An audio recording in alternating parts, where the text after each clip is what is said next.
Welcome. Today is Tuesday. We've never done that before. It's just copying each other. It's just an echo. Echo. Letterboxd Top 250. Oh, yeah. We're back. Shuffle. We shuffled it up. Oh, yeah. Shuffle is important here. Yeah. Yeah, we did another. That's the sound. Yeah. That it makes. The machine. It does. The yes. shuffle machine. All the lights start going. Boop, boop, boop, boop, boop. Mm-hmm. Yeah. We got 4 movies. Yes. We usually get 4 movies. And here we are again with 4 movies. Right. 4 entries. Yes. The Letterboxd special. Yes. Well, I mean, let's find out what they are. Do the shuffle. All right. Behind door number 1, we have Before Sunrise. Before Sunrise. 1995. Richard Linklater, starring Ethan Hawke and Julie Delpy. Love is in the air. Yeah. Is that the thing? Nope. The tagline is, "Can the greatest romance of your life last only one night?" Oh. That's good. A young man and woman meet on a train in Europe and wind up spending one evening together in Vienna. Unfortunately, both know that this will probably be their only night together. Magic. Yes. Ooh, Vienna. That's also Third Man. And Sound of Music. Sound of Music. Yeah. Were they? Oh, yeah. The Austria, Vienna. Yeah. There, he needs to go to Vienna. Nice. So that is Before Sunrise. Yes. The beginning of a trilogy as Correct. well. It was part 1. Yes. And it works on its own. The second trilogy in our 250. Right? What do you mean? Or maybe more. There was another trilogy part of a trilogy that we saw in the Letterboxd Top 250. Like you Return remember? of the King? Or no, it's something we saw Yeah. in the top. Oh, yes. Apur Sansan. Yeah. Of course. Yeah. I know. I go to class. Yes. Pay attention. Took some notes. Yeah. Behind door number 2. Yes. What do we have?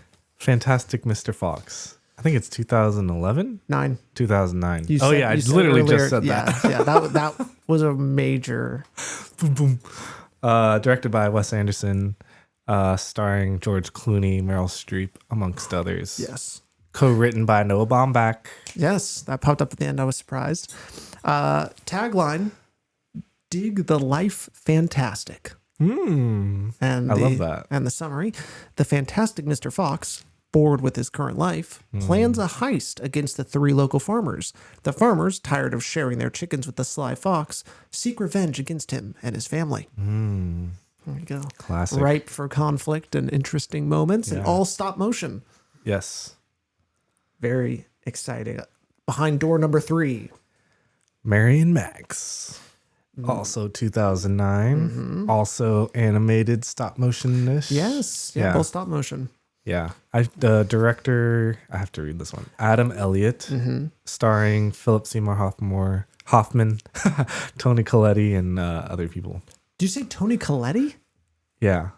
Is that Collette? actually? I only have ever heard it Tony Collette. Maybe that is what it is. Yeah. Okay. All right. Just I wanted to know if I was wrong. Now I know I caught you. Yeah. You should have done that off camera. The tagline for Mary and Max: "Sometimes perfect strangers make the best friends." And then the plot: a tale of friendship between 2 unlikely pen pals.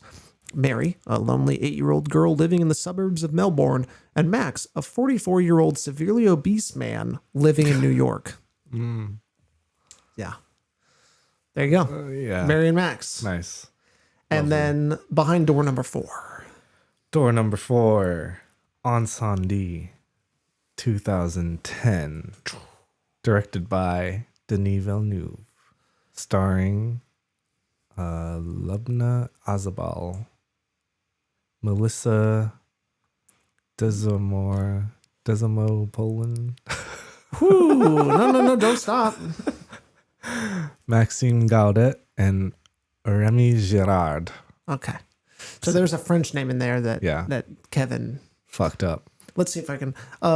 Melissa Desormeaux-Poulin. Yeah. something like that. sounds more. Maybe I'd probably fluid. butchered it too. Yeah. But having been in France recently, I'm kind of like, I'm kind of Yeah. French coded right now. Kind of cultured, basically. Yeah. Tagline: The search began at the opening of their mother's will. Yeah, that's good. The plot: a mother's last wishes send twins Jean and Simon on a journey to Middle East, not the Middle East, in search of their tangled roots. Adapted from Wajdi Muad's acclaimed play, Incendies tells the powerful and moving tale of two young adults' voyage to the core of deep-rooted hatred, never-ending wars, and enduring love. That's all in the thing? Yeah. Oh, shit. Yeah. Pretty It's a hefty. lot. Yeah. Also, it's just like this one's hitting in a totally different. This one's playing a totally different sport than the others. In what way? I don't Yeah. know. Because it's a different language? No. I'm just like kidding. okay. Just wanted to make sure totally we're on the get- same page. Totally get what you're saying. Yeah. Because, I mean, I know for sure Wes Anderson and Linklater, they kind of fall into the American eccentric cinema. You could make an argument that like Marion Max is like striving for a similar thing there. Yeah, But- definitely to be eccentric. It's Australian. Yeah. But, in that kind of style Definitely. and like tone, Yeah. it's like, very similar. And then, Incendies is like like you said, just like a completely different movie altogether. Yeah, it's Like the 2001 with the other movies. yeah. that it It's was kind of with. like, how'd you get in here? Yeah. You're in the wrong sometimes class. you get, some That's other. the way this goes. Yeah, you get Yeah. some other stuff in Yeah. there. Because there's definitely a breadth of a 250 movie. Yeah. I guess, maybe speaking on like, do you feel like we have a set of 4 archetypes in a 250 set? Are you talking about here or just in In general? general, like obviously there's like, we have 2 examples here, right? Of like a strong drama and then like maybe an eccentric like tragic comedy. Yeah. Are there other things that you feel like What definitive what- like genre marks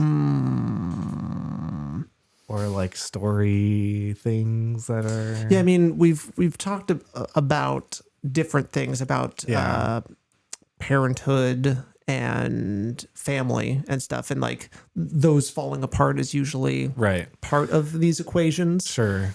I guess like from a tonal aspect in regards to these two, right? What are you talking about? You're talking about before Suns, or what are you talking about? Like within this example, right? We have like We basically have two tonally types. different. I see. Is there You're talking about like on other and examples? before, Yeah, and yeah. then Fantastic Mr. Fox and Mary and Max are like 2 separate Yeah. categories. Okay, all Yeah. right, just making sure we're on the same page. Basically. I mean, I feel like Ensemble is like completely different. I still think it's totally different. like yeah. completely different, and then the other 3 are one type. Oh, okay, yeah. And maybe before is a different type I too. almost think that that's a different, but not so Not clearly. Ensemble Yeah. different. Yeah. Because Ensemble is dealing with the stuff that 250s are really made of, Yeah. which is like the deepest drama and tragic, Yeah. and political. I think, and willing to go there and acknowledge a lot of themes that are tough. Sure. And yeah, and I think before and Fantastic Mr. Fox in its own way, Yeah. and in an interesting way, still goes to those places. Like, Sure. Yeah. I think what's funny about Before Sunrise is like the whole point of the movie is to avoid feeling bad in a way, because sure. those characters are trying a not to fantasy. acknowledge Right. where this is going to end, and Sure. there's a tragicness through the movie that you kind of know. Yeah. It feels like it's even more tragic in the second one because it's even more like, A day. yeah, it's like clearly this is going to end, and it ended before, and it's like really on a timer. Yeah. It feels more like real time. Yeah. And then Mary and Max. Yeah. Which is, yeah. I mean, I feel like it's kind of like Mary and Max and the fucking snail movie. Memoir of a Snail. No, the fucking other 250 movie. Marcel. Marcel, yeah. The shell with shoes on. I think that's like starting to be a trend, right? Like Kind of quirky. animated. Yeah. Like, yeah, they feel like they're striking the 250 mark. Yeah. Yeah. Yeah, that watching Mary and Max was definitely the one where I was like, oh, okay. Like, Yeah. I see, and I think you said this too, like, you get it. But it's just like not necessarily like, because I got it. And it makes sense. And I think it's a interesting topic and everything like that about the kind of loneliness and the way this like animation style is so unique to it. It's very Phil Tippett, Mad God would be the closest thing I would say to like that style of stop motion. Sure. Much less refined than Fantastic Mr. Fox, Kubo, Coraline, like those sorts of things. Sure. And so it kind of plays it up, and it's very dark humor. Yeah. Yeah. It's a lot darker. Much darker. Yeah. Which I think that's what like elevates it into the 250 maybe a little bit more too. Yeah. It feels like it feels very adult. It does not feel like it's made for kids. Right. Yeah. And all these, like, to almost define the Letterboxd animation movie, it does feel like an adult animated movie. True. You know what I mean? Yeah, like, it's still targeting adult topics and like emotions and stuff like that. Yeah. True. Yeah, I guess we haven't seen anything yet that feels, I mean, Letterboxd top 250 children's movies just don't feel like like children's or family movies. Like those seem much harder to strive like or to hit those things. Right. Which makes sense. I mean, you don't, there are a lot of things you don't want to talk about, the censorship and everything. That's why I feel like Fantastic Mr. Fox is such a great 250 because it's like made by a real filmmaker dealing with children's property. So you get a good balance of both where it can be both things, like a serious piece of art and then also like a children's story. Yeah. Yeah. Because like comparing that and Mary and Max, I feel like Fantastic Mr. Fox is more complete. Yes. Yeah. I mean, Fantastic Mr. Fox is like practically perfect. Yeah. Like it just feels like it and Wes Anderson is that way. Like there's nothing wasted. Yeah. Totally. It's perfectly. I just think stop motion is perfect for his style. Yeah. Where it transformed his whole filmmaking process. Yeah. No, it's great. And then it works so well with his acting or his directing style and the kind of acting he likes. Sure.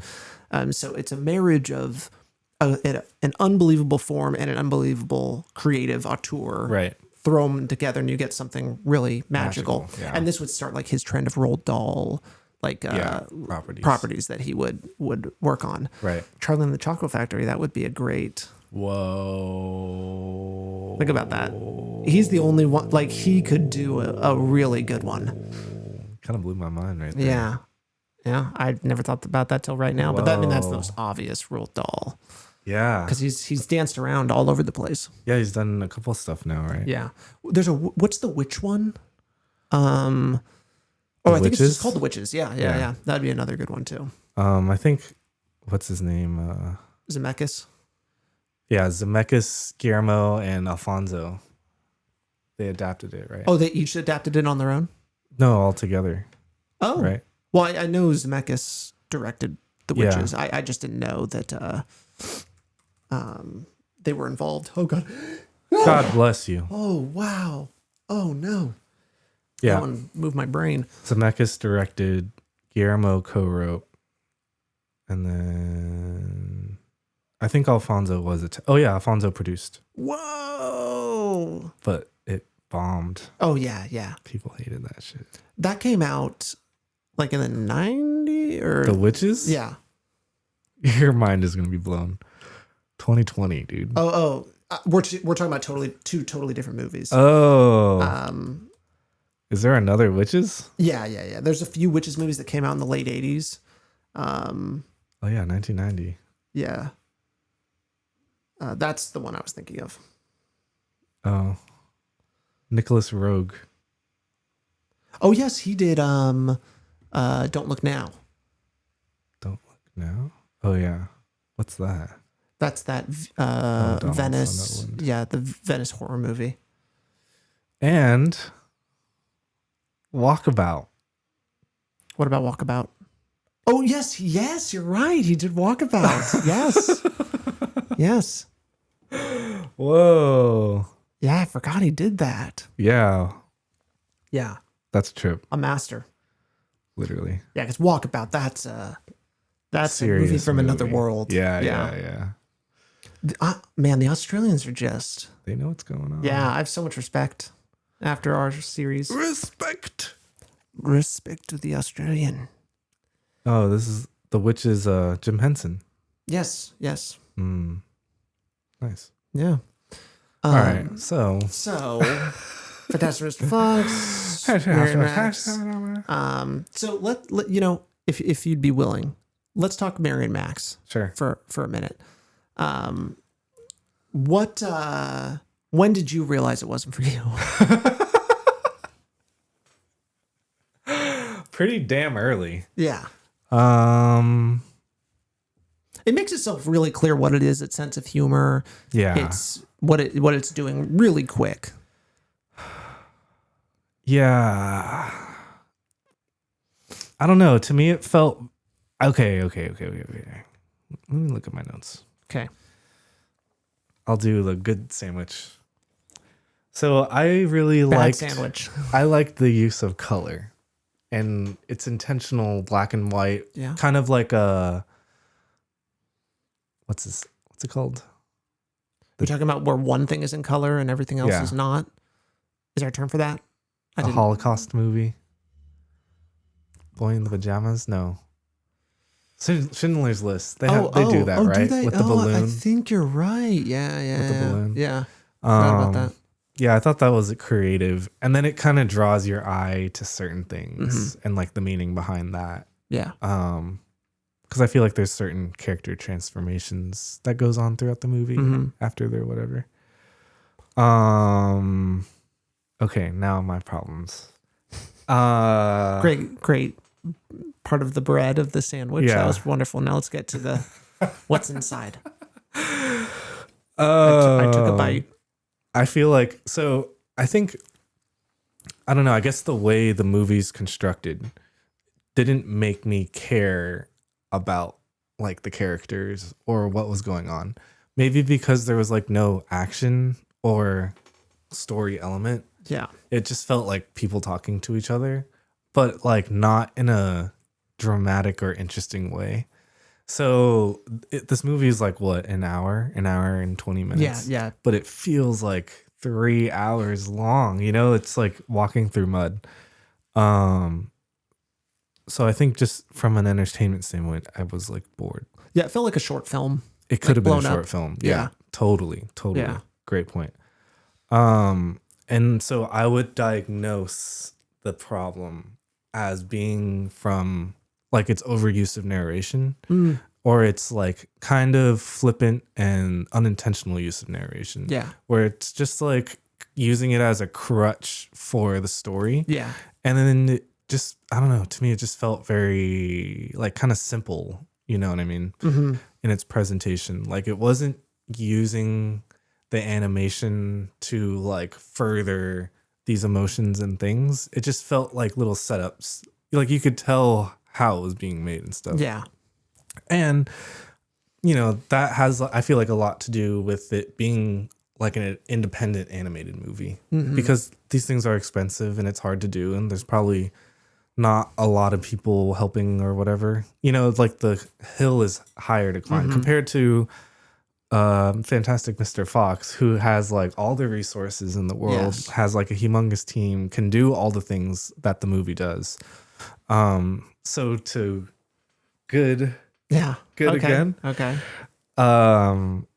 You know, for what it is, I think it does a good job at like building the world and then like keeping the message the focus of the movie, I suppose.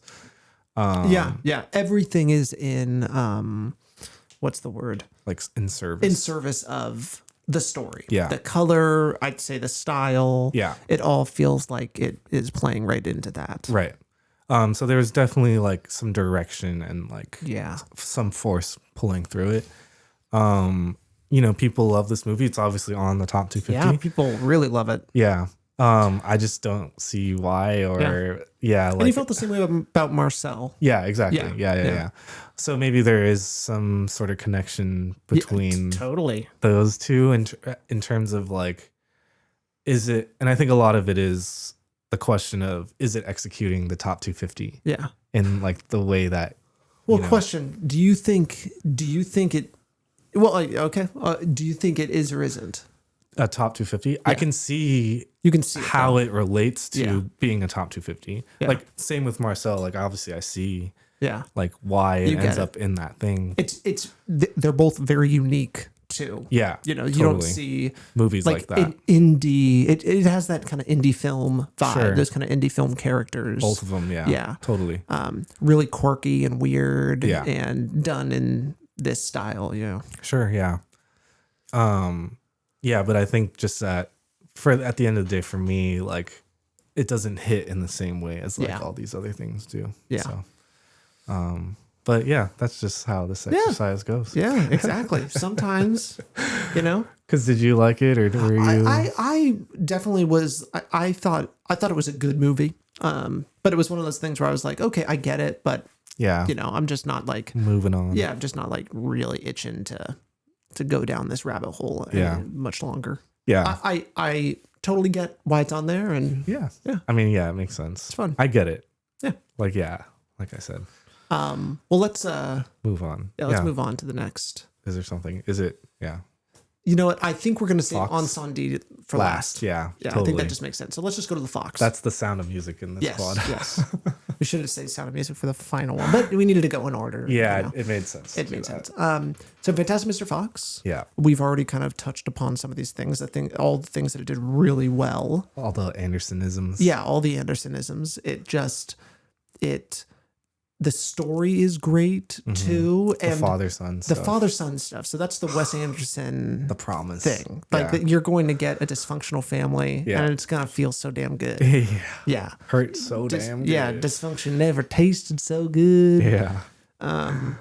Yeah, I know that always catches me by surprise when I watch this movie. Is like how wholesome it is. He's so sincere, Wes Anderson. Like his characters, even in these absolutely insane settings, they go there. They're so emotional. Asteroid City, for example, it's so like overdone in a lot of ways, like and intentionally so. Obviously, it's got that Wes Anderson look to it, very Grand Budapest.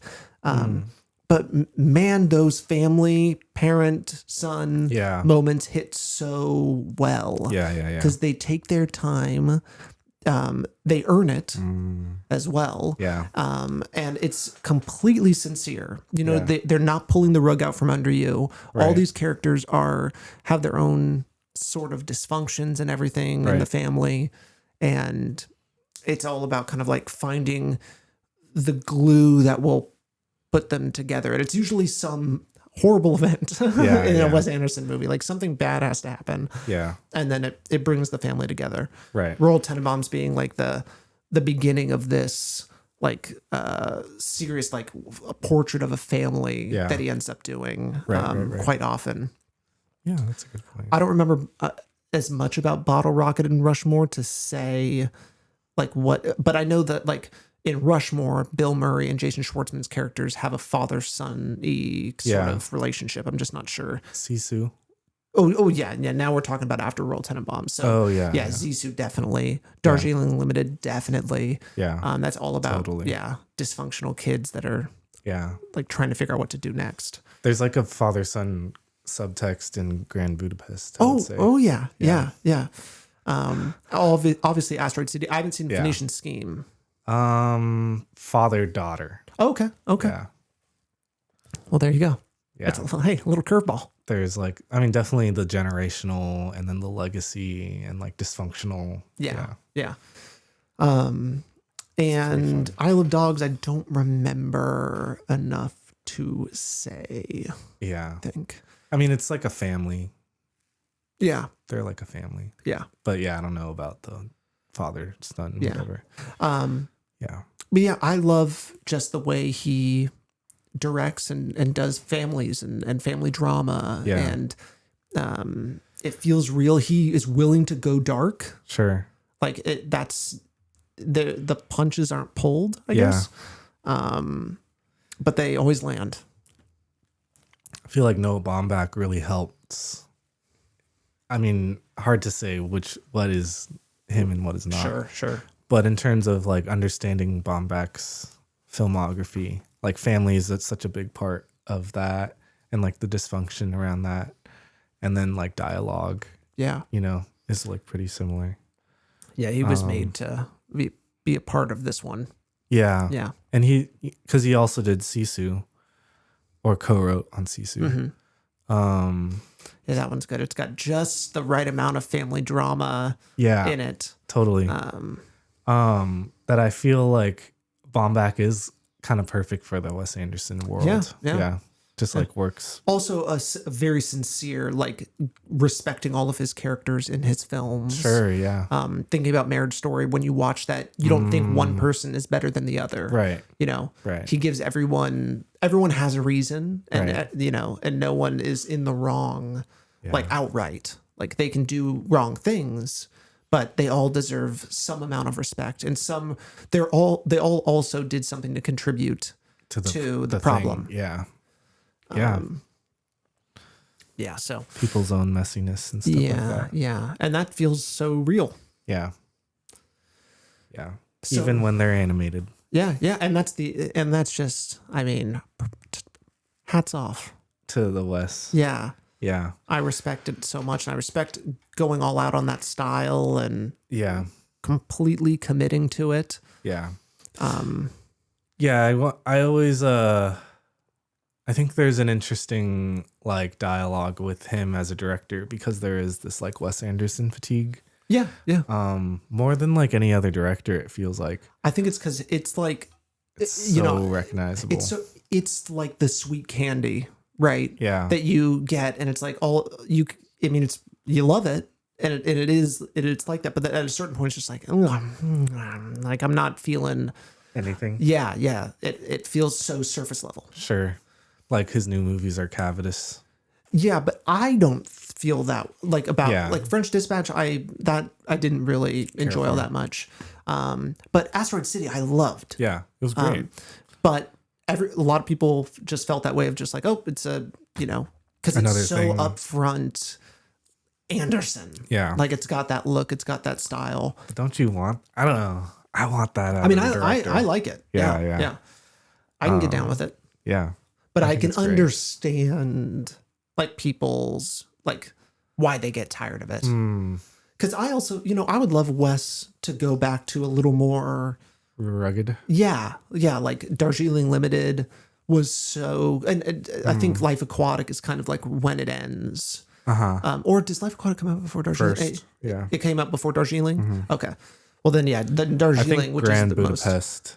Was the lock in. Yeah. Or maybe this is the beginning. I think this is the beginning, and then everything from here is like, okay. Yeah. Because this was the promise of the premise, Right. Like this was the culmination of what Wes would become. Sure. This is the final gem in the gauntlet. Yeah, the Infinity Gauntlet. Yeah. That's a really good point. Yeah. It's whatever the stone is that like controls all matter. Yeah. I think there's one that does that, and that's what this movie is. Like, what if I can control absolutely everything? Destroy everything I don't want. Yeah.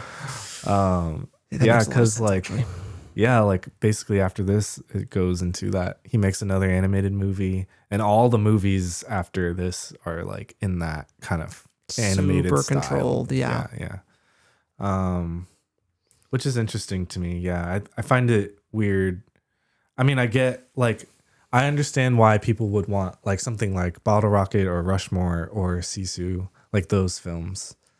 But it is weird that like people recognize this and Grand Budapest as like pinnacles, but then don't like the rest of his other stuff.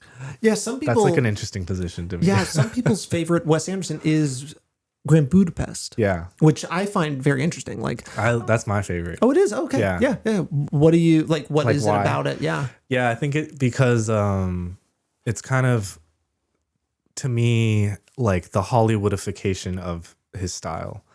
And to me, that perfect balance of like not knowing what he's doing and trying shit, but also like having all the tools and having all the toys and stuff. Yeah. Because that movie feels like all the good things about like a Hollywood movie. Mm-hmm. You know, all the set builds and stuff like that. But then it's also like very creative, like the aspect ratio stuff, the world building in all the different time periods and stuff like that. The narrative is so like atemporal and like free, and like you don't know where you're gonna land. Yeah. Sort of a deal. And then it's just so like good, like the adventure, the father. There's like a father. Yeah, we said father son thing going on. All the little stories like work. It never feels like there's a wasted breath. You know what I mean? Just like when I go back to his earlier stuff, I feel like there's not the same energy and like forward momentum that you get out of Grand Budapest. Yeah. You know what I mean? In the poetry, you know, like feels like certain impressionistic lighting gags in the beginning of the movie, you know, that you don't, I guess you get some in some of his other stuff, but I just feel like it is the best of, it's incorporating all the qualities from all of his movies. Yeah. And like sitting right at the top and not being overdone or underdone, you know. Yeah. It's just like sits just right to me. Yeah. Everything led up to that. Yeah. All of those things, all of those ingredients became Grand Budapest Hotel. Right.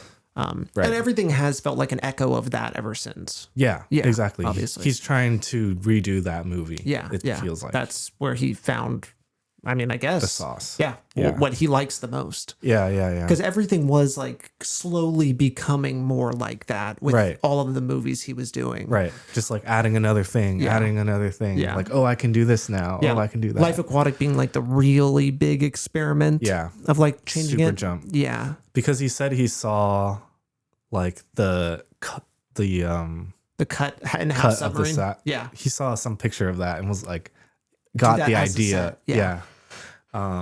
Like using a submarine as like a set, basically. Yeah. It's so great. Yeah. Yeah. It's smart. Yeah. Well, nice. Yeah. Yeah. So Grand Budapest. Yeah. Grand dog. Budapest. Pretty So great. yeah, Fantastic Mr. Fox, I imagine, scratches a lot of those itches for you too. Yeah. Totally. Yeah. Totally. Yeah. I liked it. I think it's great. Yeah. Yeah. Yeah, I don't know. There you go. It's crazy. The cast, you know. Oh, that's a Wes Anderson promise you're gonna get. It's like Absolutely Meryl Streep. bonkers. Second Meryl Streep. Yeah. You're talking about our Mamma recording Mia. session. Wait, what? Mamma Mia. Oh, yes. Yeah. And you're talking about in rap history. Yeah. I see. Yes. I thought you were talking about today. Or this episode. Yeah, I mean, I guess. Or wait, there's another Meryl Streep? Not in this episode, no. Oh, okay. No. You're good. Hold it. Hold the line. Hold the line. Trip me out, man. Yeah. Nice. There you go. Anything else? I'm good. Yeah. I love it. I've seen it a lot, so I appreciate it, and it was nice to go back. Like a slice of pumpkin pie. Yeah, and it tasted so good at the end with the whole fox or the wolf scene. Oh yeah. Like it's a great. Yeah, there's just something. It all culminates into like such an emotional, quiet moment. Nice. And that it's willing to go there. And that's the other thing. I just feel like he respects the craft so much and the form. Yeah. Yeah, there's a story with that, right? I think it was like Scott Rudin or Weinstein. They wanted to cut that scene out. And Wes was like, no. This is the movie. Yeah, like this is the point of the movie. It is. Yeah. Yes. Like without this, it doesn't work. Yeah. Oh my God, I hate producers. Insane. Yeah. Crazy. Okay. So yeah. Let's 250. let's go to door number 3. Yes. Before sunrise. Rise. Now, I saw you watched all the movies again. Yes. In reverse order. That's what I thought you did. So I'm curious what you took away from that viewing experience. Yeah. And ending with this one. Sure. Like yeah. what does it say to you? Like really having picked it apart. It feels like walking deeper into a cave. Ooh. You know what I mean? Yeah, I know what you mean. I've walked into a cave. Before midnight, it feels so big. Yeah. Like they're a family, and then even within the movie, they're like referencing stuff from the other two movies, like little things that they have said to each other, or like inside jokes and like phrases. So it feels like this giant opening, right? And then you walk further in, and like the walls feel like they get closer and closer, like the world starts shrinking, and everything becomes more intimate, and they're literally like this now. Yeah. Until like I feel like in the first movie it's like a dream. Like the first movie is a dream. Like it's not even a real occurrence. Yeah. It seems like it almost feels like each one is a memory off of the third. Yeah. If that makes sense. Yeah. You know what I mean? Yeah. Because it's like echoing a lot of the same stuff. That the shots are all very similar. Yeah. Yeah. I guess like because I've been so curious going from before sunset to before sunrise. There feels like such a. I mean, for that night that's in the first movie to kind of be teased throughout the second. I mean, it's like it's a part of it, you know, that obviously influenced, and the kind of shame of not being there on that day and everything like that. Right. It just I would think it would just add so much more weight to that next viewing of just like seeing the first one after the second one, knowing that it's going to like. I mean, you know the end of it. You know, if you're able to kind of take your head out of it and like watch it for the first time in a way. Sure, but I mean that's where it feels like you. How do I describe this? Like, because you don't need the like concrete narrative stuff. A lot of that like doesn't matter. Yeah. In terms of like how the movie goes, you know what I mean? Like the not knowing of that stuff, almost to me, you kind of let go of that, right? Yeah. And it becomes more about like what they're saying and what they're talking about, and like the themes of like all these conversations and stuff like that, because like everything feels like it's looping in on itself. You know what I mean? Like the dream quality, I suppose, you know. Yeah. Like there is no like there's no quote unquote real world like affecting their dramatic arc. You know what I mean? They're kind of suspended in this little like crystal ball or what's it called? Snow globe. Snow globe. Yeah. And so it almost feels like, especially the first one, it almost feels like they're suspended in time or like atemporal. Yeah. You know what I mean?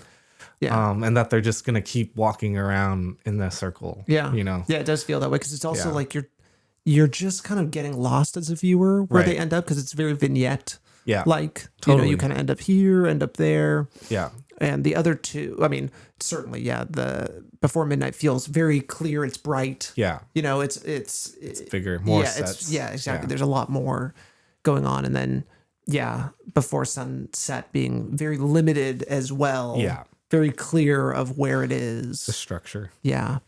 But no, I would feel like Before Sunrise would have almost a tragic quality to it.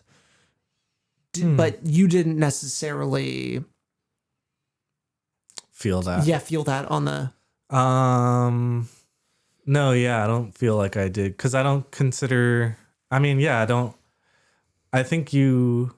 I'm trying to like reverse engineer my feelings. Yeah. I feel like you don't consider endings, Right. I know. Okay. Well, yeah, because that's like a part of the story, right? Is like the tragedy of the night. Because you ending. know going into it, like, okay, this isn't going to work. And I'm watching kind of like what, obviously where the relationship started. And there's a lot of love and connection there and a lot of beauty to it. And kind of seeing like the chemistry and compatibility and all of that. But then you know just how much it's going to hurt. And it's almost like having a pet, for example, and knowing eventually your pet is going to die. And it's hard sometimes, at least for me, to be like, to love them so much and then to also know like it's going to end. Yeah, like it hurts, and that makes you want to love them more. Yeah. In my experience. Sure. And obviously shying away from pain to avoid that is not worth it either. Yeah. But there's something about it, almost just feels like looking at it. And I got that just from like knowing kind of where the movies are. I just thought it might be a little more crystallized and clear going in reverse. But I definitely watched and was like looking at all the things of just being like, oh man, and what they're saying at the end and that they'll be there. And it's like, oh, but. Yeah, because I guess I feel like I center the third movie as the perspective when I watch these two first two, if that makes sense. Yeah. Like, I don't see... It might also just be like we watch movies differently, too. Yeah. I mean, obviously. Yeah. But I feel like, I don't consider their relationship like ending at the end of the first movie, I guess. Or like that, having that quote unquote tragic ending. Because I know like they'll get together and they'll have a family together. Yeah. Because to me, what the trilogy does, thinking out loud, is like this through a curveball.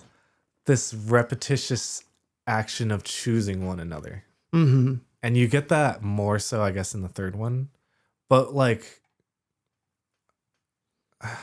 the first two feel like dreams that the people in the third movie are having. If that makes sense. Yeah. So I feel like I don't even consider the ending of the first one. Yeah. If that... It makes sense. Right? Yeah. Like, you're kind of thinking it on almost like on a different plane. Like it doesn't even, that's just not a part of the thing anymore. Of the equation. Yeah. Because I guess like when it's initially coming out, right? Like movie after movie after movie in real time. Oh, you had no idea. Yeah, you would have no idea. Yeah. And this is the tragic part of it, right? I don't know. Right? It certainly is the most tragic of all of the endings. Yeah. If you were to but I think even you watch the first one, and if you didn't know a second movie was coming out, you kind of like, there is this beautiful, amazing promise. Yeah. That is a happy ending. Right. You know? Oh, the will they, won't they. Yeah, will they, won't they. It's like, oh yeah. And it's like, you don't know what's going to happen, but you have a feeling like it could. Yeah. And that's like enough but then to like, that's deleted in subsequent viewings. Sure. You know? Yeah, exactly. And so that's just not even an option anymore. Right. And then I think is just an interesting thing about that ending now, I guess, is also what I'm scratching at. Right. Is that there's no longer that will they, won't they. It's they won't. They will. Well, they won't and they will. They won't have that meeting. They won't have that meeting. Which means like they're going to have to face, I mean. They do. They do have to face this again. Right. You know. In a different way. Yeah, and basically have to fall in love again. Right. And again. Yeah, and again. Yeah. That's the story of it all. Right. Yeah. And even, that's like basically the third one too, is like falling in love even when you're in love. Yeah. Yeah.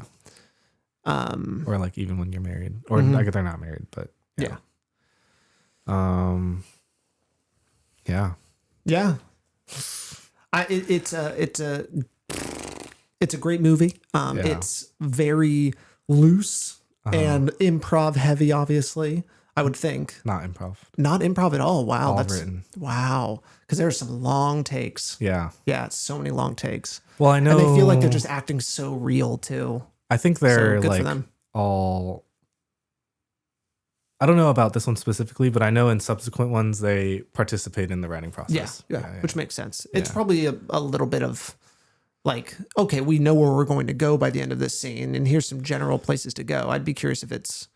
I how know this scripted. one for sure had a script Yeah, that they were. yeah. I'm more just like wondering just how much they brought into it. The actors. Yeah, the actors. Yeah, I see. It felt like they brought a lot. Sure. But it also felt like these were amateur actors too. There's Right. plenty of moments where it's like, oh wow, this is like the acting is like not all that. Like it feels very Student-y. Yeah, student-y a little bit. Obviously, way beyond that. That's such an insult. But Sure. it's very like one of your first mumblecore. movies. Yeah. Yeah. And the vignettes. Because they're all very young Yes. at this point in time. Yeah. Yeah, vignette. There's no drama, it feels like. Yeah. Traditional like narrative drama. Yeah. All of a sudden it's just like, and they don't want to think about, all of their choices are to not think about where this is going to go. Yeah. They want it to Exactly. just never end. And then all of a sudden they have to face it. And then it's really just like, oh, wow, it's so heavy at that point. Yeah. Because Ethan Hawke's character just never isn't really willing to follow through for like that quick hit in the moment of like what it feels like to feel like that love coming back at him. What do you Was the mean? way I took it. He was very quick to be like, hey, let's not even think about it, because that seemed like what she wanted when they first started. And then it ended up being like her willing to not do it, and that this was going to be the only time they were going to see each other. And then he was very quick to be like, no, I do want to see you again. And that's also, it felt like what she wanted to hear too. Yeah, definitely towards the end, right? Yeah. Yeah. It felt like he, was not in a sinister way or anything like that. He was a young man who was like, and then would go on to kind of prove a little bit that like how important this was to him. Like, because if I remember correctly, he was the one that didn't come back, or did they? Like, he didn't show up the year after, and she did. Nope. It's the other way. Her grandma died like the day before, and then he went, and then she he didn't show went. up. Yeah. Oh, that's different. Yeah. Yeah. But then they eventually meet. I don't think they do. I don't think that's how it goes. I think it's not right. Nope. Wrong. Nope. Yeah. Not in my head canon. Nope. Doesn't work out. All right. The next movie's creeping up on us. You ready? Yep. Incendies. Awesome. The wild card of the Yeah. The romantic comedy. romantic comedy. Very I mean, dark is. and real and very documentarian. Sure. Documentary like. Yeah. Follows these kids as they are uncovering the history of their mother while those flashbacks are happening. Yeah. So it's basically two stories kind of happening side by side. A bifurcated narrative. Okay, bifurcated. Yes. Well, how'd he do? Okay, that's the only big word you get to use on this episode. You use your big word token. That's it. Boop, boop, boop, boop, boop. Yeah. That'll be $15. Yeah. Incendies, pretty great. Yeah. Atemporal. Mm-hmm. Yeah. Were you surprised at the end? At the end. There's a big twist at the end. Yeah. Oh my God. A big twist. There was a certain, I can't remember exactly when or where, Yeah. but there was a certain point in the movie where I was like, no way. no. Yeah. Like, I think I had picked up on it, but like was still not wanting to believe it. Yeah. Until they revealed that bit. And Yeah. I was like, oh my God. Yeah. But I think they do it in the most like beautiful way. Yeah. of like bringing all these things together with the letters. Yeah. Just like really smart. And then just like her bursting into tears, the daughter learning about it. Yeah. Like as soon as she sees her brother and she just knows. Like her brother's just sitting there stoic. Her real brother. Yes. Yeah. Versus fake brother. I don't know, like the new brother. Like the brother she thinks is her brother, right? No. Yeah. Her twin, I should say. Sure, They were twins. Sees him and he doesn't answer her when she asks, and she just knows right away the tragicness of this story and why the mom could never say. Right. Because it's awful.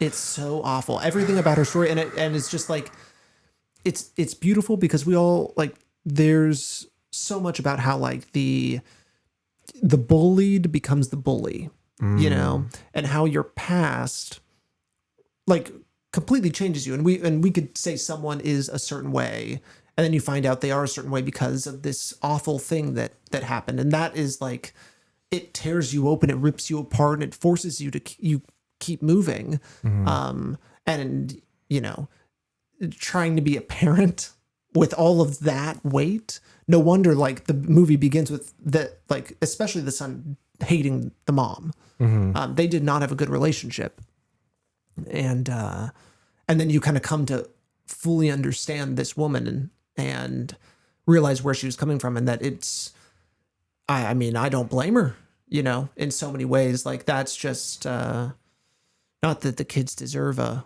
horrible life or anything like that, but she was kind of forced at gunpoint to have this life for no reason other than just existing.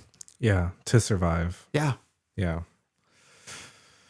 I thought it was funny that she'd play a game with her kids like this, though. Yeah, for that to be the way to tell them. Yeah. Yeah, after she dies. Yeah. Yeah. I get it in some way. Like I did some thinking about it because obviously she knew she didn't need to do the double will thing or the double letters to like, because she knew because they had a third letter that revealed all the information that they didn't read until the end. Right. But they thought she was crazy. Like at the Right. beginning, like that was something that the son said. Like dismissive of her. Very dismissive. So she might have said something along those lines, and it would just be like, okay, she's just trying to get, she's so over the top or whatever. You don't really get to see her as a mother, so you don't really get to see that side. Right. You briefly see it at the pool scene, and that's basically it. But yeah, it was interesting to get a full circle view of this person by the end. Yeah. But yeah. Because obviously we're like witnessing what she's going through and we're seeing what she's going through. So we have like our own projections of like how this is affecting her relationship with her kids, right? And like trying to come to some assumptions and stuff like that. But it isn't really until you get that bit of information at the end where you truly understand why like she has this like blockage, right? Yes. Because I feel like that's the root of her quote unquote craziness, right? Yeah. It's just like her inability to confront that thing. Yeah. Yeah. Some of the worst trauma you can imagine. Right. Yeah. No wonder she was stoic or quote unquote crazy or unbelievable or whatever they were calling her. Right. Have you seen Old Boy? I have not. I've watched the first third and then I got busy. You lucky little soul. Yeah. I know there's a twist in it, so try not to reveal.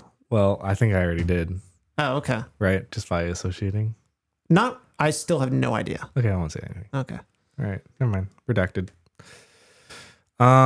So I feel like a good way of talking about Denis as a filmmaker, but also just this film in general, is comparing him to Stanley Kubrick. There's a lot of things that I feel like both of these filmmakers are doing, that this film is doing, really specifically. So for one, they both come from documentary. Stanley started making documentaries really early and working in photojournalism. Denis Villeneuve did similar stuff working in documentary pretty early on. But I think within this film, you really see within the camera work, like the kind of in your face kind of style that is kind of being presented. One shot in particular is like when the kids are like ducking through the street and someone's like shooting at them. Yeah. The sun. Yeah. And then the camera is like following them. Yeah. It feels like a war movie, you know? That very Doctor Strangelove or Full Metal Jacket. Yeah, I was literally about to say. Like that's basically how those movies are shot. Yeah. Children of Men is another great example. There's that scene in the street. Totally. Very similar. Yeah. So yeah, leading into the ideas of like balancing beauty and horror, which I think both directors do. Very like balancing the horror of the topics with the beauty of the craft. Like obviously some of the worst horrors of humanity in this movie, but also one of the most beautiful movies that we've ever seen on this podcast. I feel like emotionally, visually, and everything. So it's so raw and painful, and there's no fixing anything in a lot of ways. And it eventually just becomes about like passing the grief on. Yeah. You know, the generational trauma. Yeah. This thing that was created in the beginning by just the cruelty of man. Yeah. And all of that is something that's just was carried by the mom for so long. And as soon as she dies, she leaves it to her kids to pass it on. Again, it's not something that you can just get rid of. Right. It goes on. It's something that basically has to die. Like someone has to take it to the grave and never reveal it to anyone. Yeah. That's like the only way these things stop. Yeah. Yeah. It's so crazy. And then so to kind of piggyback off that, one kind of resounding thing within Villeneuve's filmography is characters confronting their own loneliness and like their own prisons.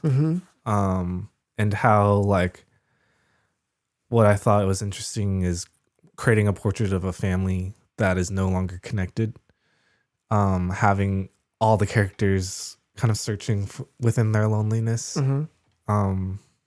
the mother, the kids within their own timelines and stuff. Yeah.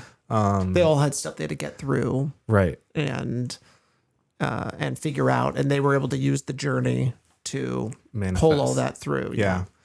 And then so I feel like you need the atemporal editing and the elliptical editing because it's like you're able to crush both of these times into one, you know? Yeah. They're able to interact with each other in an interesting way that you wouldn't be able to in a normal straight narrative, you know? Yeah. I mean, it's just like, it's like two dramas in one, you know, it's like it gets even more dramatic by just putting in even more and more and more and more. But then it becomes this new thing for you of like discovering while it's happening at the same time. Yeah. Which I think is really interesting. It's such an amazing way to shoot this stuff and to present this style of story, because it easily could have been, it'd be hard to do both ever and like one after the other. I could see it only ever being like in a lot of ways this way. This way, or like I could see the version where it's just the kids get the will and they kind of discover it as they go with no flashbacks. But the flashbacks, that's the kissa. Yeah, that's the stuff that's like it's like what you're imagining, and because it's like, I think one thing to call back on the elliptical thing is like this movie doesn't show the horror, it like shows the effect of the horror, or like the moments right after or like right before. I mean, it does, then you have to imagine it does show someone straight up getting shot, multiple people. I mean, there yeah. are some of those things, but there's some that are just like so awful that you can't. It can't. Yeah. Because it isn't necessarily about the moment. It's about the moments after. Right. The living and the with effect. it. Yeah. Which is what this whole movie basically is. Yeah. Living with it. Yeah. Living apostrophe with it. Livin. With it. With it. With it. Do a whip it. Yeah. Fucking great movie. Yeah. Denis. The music Yeah. was great. You said that after watching this, Roger Corman. Roger Corman. I don't think he's alive anymore. He certainly is not. At least I'm pretty sure. Yeah, Roger Deakins. Yes, which would become a phenomenal Fruitful. partnership. Yes. Yeah. Because Prisoners is right after this. Yes. And also another movie where Denis just likes to show really awful, like just to see people in the worst circumstances. Yeah. Sicario. Yeah, I haven't seen that. Have you? Yeah. Oh, okay. It's like, Does that have like a bit like that? Like, does it feel like it's touching on that kind of nerve? yeah. Oh, Jesus. Because it's about like the border Yeah. and like gangs and stuff or something. And then Polytechnic. Have you seen that? No. It's about school shooting. Oh, yeah. When I was looking at his filmography, that's fun. Yeah. So he loves that shit. Yeah. And now he's doing sci-fi. Dune. Yeah. Dune. Yeah. And he does Dune The damn good. Dune. Does do damn delightfully good. Yeah. Yeah, it'll be interesting where he goes after Dune Messiah. Yeah. Or like, yeah, what is he doing? An indie thing? Oh, he did buy the rights to a book. Where do I have it right here? Oh, I do. It's called Rendezvous with Rama. Nuclear War. A scenario. Yeah. Yeah. Nice. Which basically follows like the first like 36 hours after a nuke is dropped or launched, and like dang. His his strange love. Yeah. And it's basically like all the things that kind of are happening behind the scenes. I mean, this is like tons of interviews were done to kind of see like what happens, like when someone spots it, who do they tell? It's like very Procedural. very procedural. Yes. And it just shows how procedural literally destroying the planet is. Yeah. Like it's just one step after another. Right. America is ready to push The button. to end everything on this earth. Oh shit. Like there's just a button Yeah. to end everything.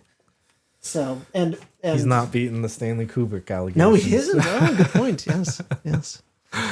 Oh yeah, I have so much to say about nuclear war, but Oh yeah, I bet you do. yeah. What the fuck does that I forgot to. I have stuff that I wanted to say about Before Sunrise. Okay, we're gonna go back and then we're gonna wrap. Yeah. Very, very briefly. Yeah. One thing I picked up on, I really like how Richard Linklater like makes a kaleidoscope movie that's composed in reality. Like I feel like he's building out a character within like real dialogue. Like obviously, but there's so much layering that he's adding to these characters just simply through how they talk and stuff. That it feels like a giant spectrum thing, but it's only told through this little like people. Yeah, because I saw Slacker also recently. So another thing where it's like a whole kaleidoscopic thing, but it's told through like realism. Yeah. And kind of, I guess, similar to that, I feel like Linklater is the Godardification of Robert Altman, if that means anything. I mean, it's a lot of words all strung together, and I'm gonna chew on it. Like his movies feel very Altman-esque, very ensemble and talky, and things just happening. Yeah. Natural. Yeah, very natural. But there is like a Godard spirit to it in like a poetry Yeah. that it's like trying to attain that I feel like is Yeah. an interesting flourish on top of the like Altman thing. Yeah. Yeah. Yeah, because Godard just feels so plain in a way. Right. Like he's not like it's not flashy in Right. so many ways. It's just it's present, it's there. Yeah. Which feels very Linklater too. It's just kind of like letting it speak for itself. Right. Yeah. Yeah. Without, and Altman is that totally. Totally, Like yeah, just yeah, like yeah. letting these things speak for themselves and not making it Extra. extreme Yeah, and yeah. extra. Totally. But then you get movies like Nashville and it's just extra just because it is. Oh yeah. Yeah. It's just extra icing on the cake. Yeah, exactly. Yeah. It's because it's the Altman in an extra world. Right. You know? Yeah, yeah, yeah. Like applying all these things into something more extravagant. Yeah. Yep, that's it. There we go. And I guess there's like repetitions that are felt throughout all three of the movies. Yeah. Like obviously dreams and memories, the effects of your life choices, gender, like gender battle, Yeah. pretending and acting, like the use of acting Yeah. as a way to fall in love or whatever. And then themes of like romanticism versus nihilism and like combating within each other. Like they both are romantic and nihilistic about different things. And then this like metaphor of a woman on her deathbed. I think Celine says like, I feel like my whole life are just memories from a woman on her deathbed. Yeah. That line gets repeated in all the movies. Yeah. That's a Where like life is just a dream, basically. yeah. Yeah. All right. Good night. That one hurts. But like Incendies, we're wrapping it up with the real, the death, Yeah. the inevitable, Right. The 250 promise. the 250 promise. Oh, that's your 250 promise. But right on. Well, Shuffle. I'm going to say thank you to my guest today, Kevin. yes. Thank you for being here. Of course. Thanks for having me. Maybe you can come next time too. Absolutely. I'll come on the very next one, actually. Okay. We'll think about it. Maybe not that soon. All right, folks. We'll see you next time. That's a wrap. Bye-bye.